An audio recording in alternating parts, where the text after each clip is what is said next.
Today's presentation is about gerontology and healthy aging.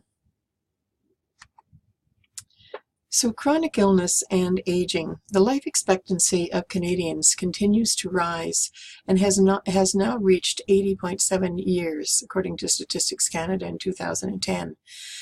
Longer life often means living longer with a chronic illness, especially for women whose life expectancy is about 5 years longer than men.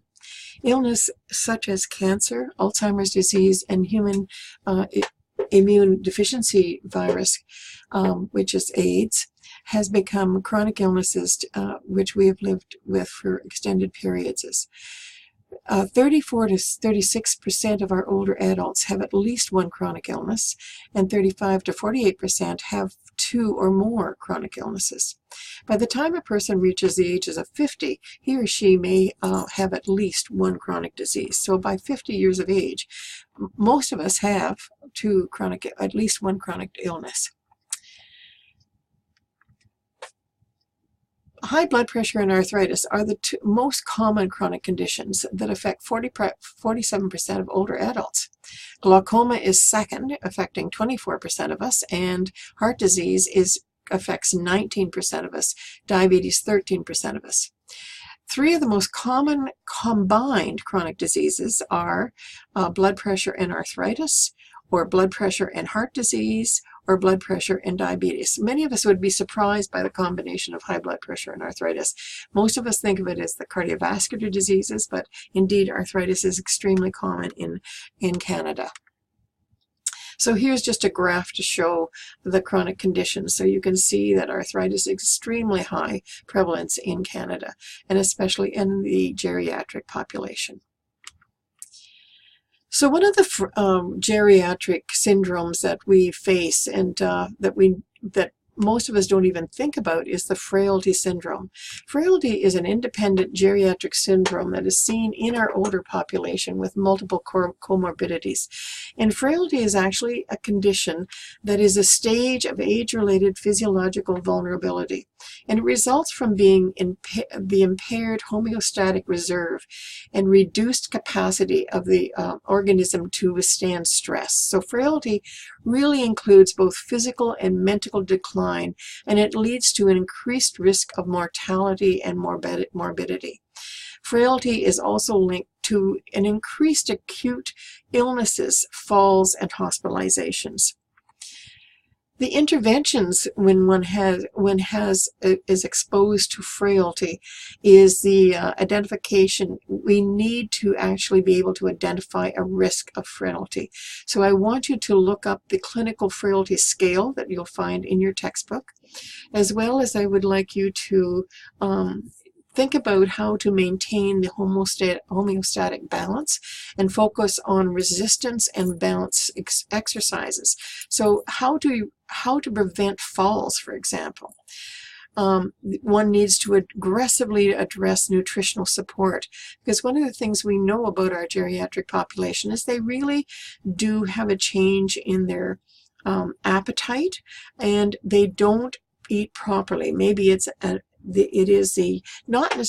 could be the actual access to proper food and nutrition, but many of them just don't have the appetite. And many of them, you'll think of your parents or your grandparents or some of your neighbors perhaps, they're just not interested in eating because they don't have an appetite. So tea and toast is fine. And so when you think about how that maintains their muscle mass and their actual the strength of their bones, it really does deteriorate. So nutritional support needs to be aggressively addressed. The actual treatment and identification of depression is a significant issue, and we also need to be screening them for depression, screening for delirium, diabetes, osteoporosis, and hypertension. There needs to be proper social support. Again, individuals who have that are gerontology patients or individuals who are the older age groups, actually social isolation is a huge issue.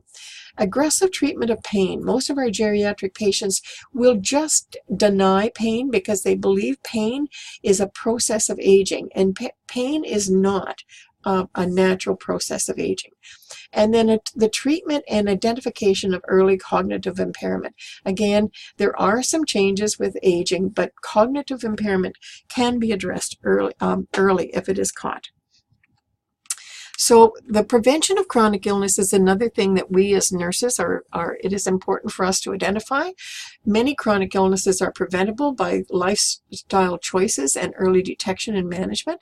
And so we as nurses, what we can be responsible for is helping individuals to identify healthy lifestyle behaviors such as smoking, diet, injury prevention, risk of falls, making sure they're aware of what are the falls prevention methods, delivery of culturally appropriate clinical prevention services, immunization and screening. What sort of immunization should they be getting? Pneumonia vaccine, shingles vaccine, as well as, of course, the flu vaccine, which can or cannot be effective, and also self-management techniques and those things as, dealing with chronic illnesses. So very, very important that people make choices, that they're involved in their own choices, that they're not be told what to do, but to help identify what their own care plan should be. Competencies to improve care for chronic conditions, we'll start looking at those. So the first thing is that they be patient-centered. We need to interview our client and communicate effectively with our clients. We need to assist them with changes in their health-related behaviors, assisting them, not telling them what to do. We need to support them in self-management, and we need to help them in a proactive approach. So help them identify what they would like to do to make a change in their life. We need to partner with our clients. We need to partner with other providers, and we need to identify supports in the community that clients can actually use and not try to take control over what clients are doing, because we're only there for them for a very short time. We need to be helping patients and clients identify opportunities to support themselves. Quality improvement, of course, is always core to it. Everything we do. So measuring the care delivery and outcomes, learning and adapting to change, and translating evidence into practice, and really identifying what is the best practices and supporting people to use best practices.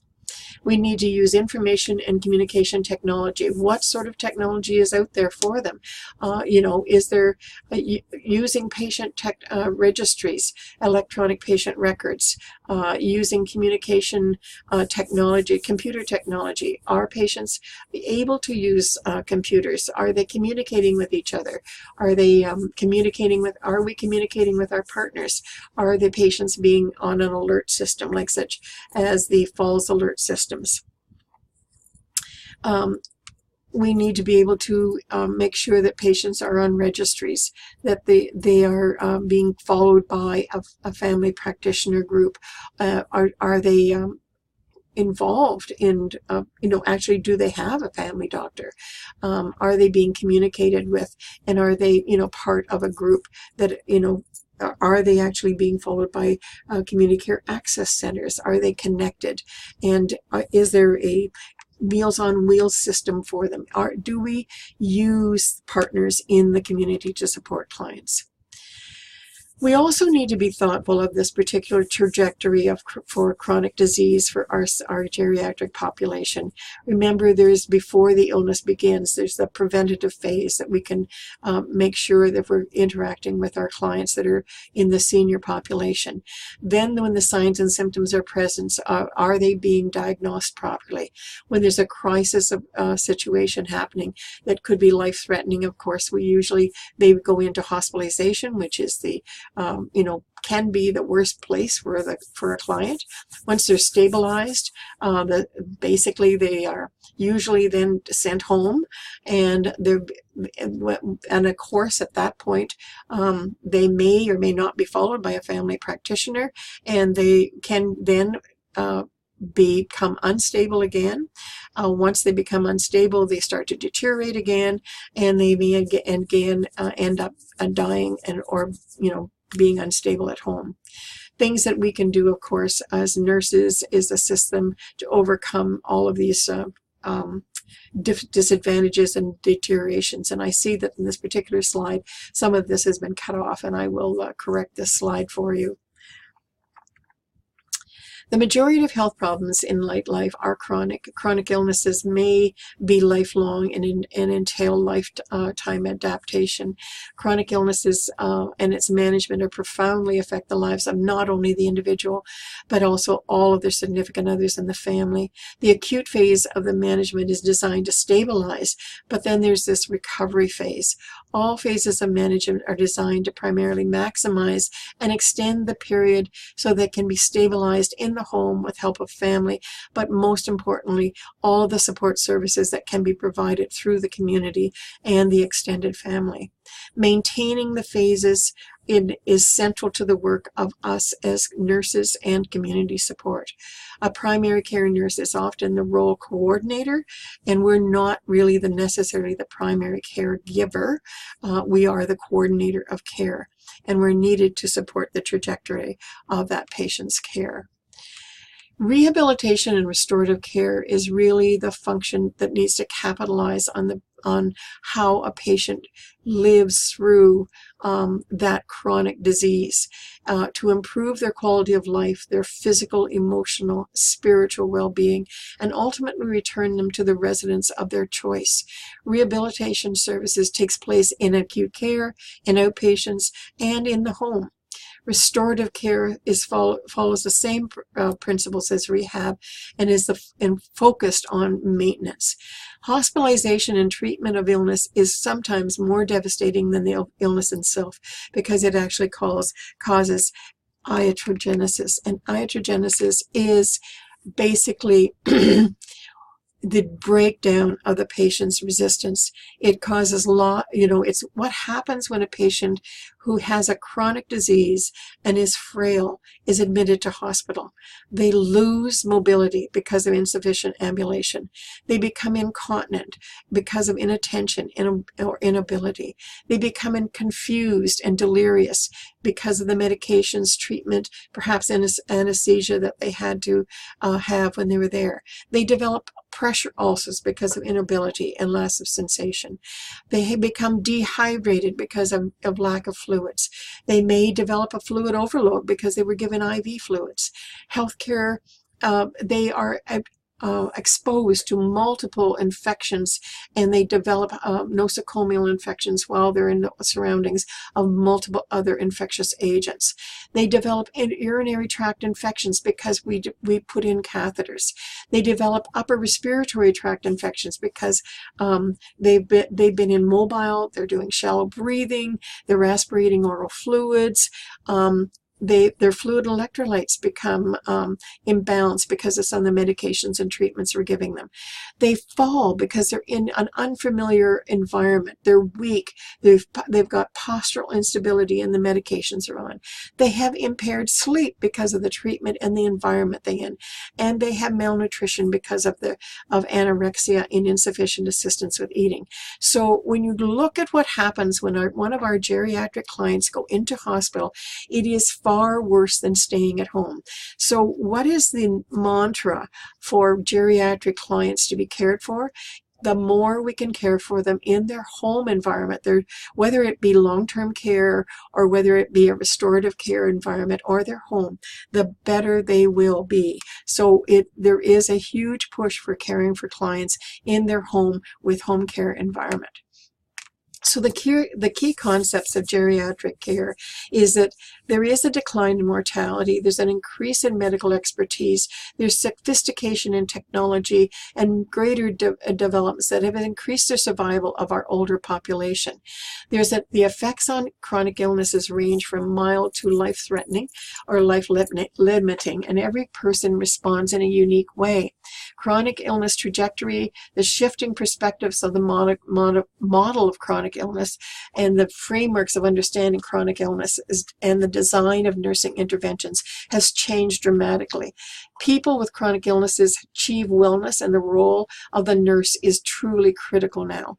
The goals of healthy aging are to minimize the risk of disease, and encourage health promotion, the presence of disease, alleviating symptoms, delaying and avoiding the development of complications, and maximizing the function of quality of life. Loss and grief are common. Nursing interventions include the encouragement of the person to talk about their losses, providing support, active listening, encouraging the grief process that may be occurring. The new models of cost-effective care needed to increase access and improve outcomes, the quality of life of patients with chronic illness. And nurses are particularly well prepared to assume major roles in supporting chronic illness cares. And the goal of rehabilitation is to maintain the highest predictable, practicable level of functioning. And that is the end of our presentation.